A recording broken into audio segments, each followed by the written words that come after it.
শিল্পী হৈমন্তী শুক্লার কাছে সরস্বতী পুজো সবচাইতে বড় পুজো।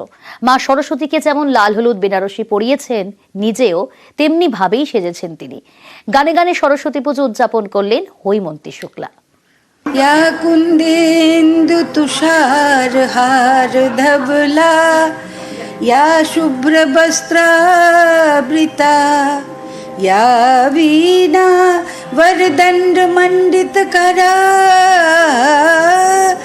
या श्वेत पद्मासना या ब्रह्मच्युत शंकरा प्रभृति विदेवै समान पातु देवी सरस्वती भगवती निशेष जाड़ा पहाड़।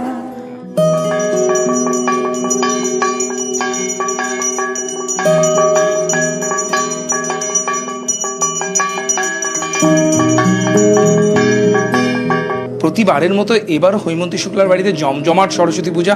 দিদি, সকলে বলে তুমি নাকি সাক্ষাৎ সরস্বতী। তোমার না না, এইসব কথায় আমি ভুলি না। সাক্ষাৎ সরস্বতী হতো সোজা, ওরা ভালোবাসে বলছে বলে আনন্দ পাচ্ছে, পাক।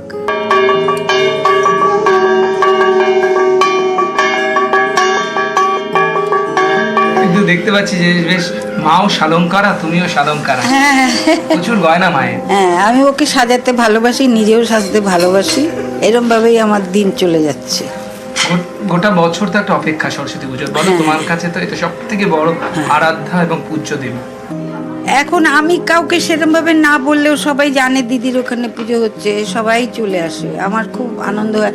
আমি মনে মনে মাঝে মাঝে ভয় পাই যে এবারে যদি না আসে কেউ, দেখি না সবাই আসে, সবাই ভালোবাসে।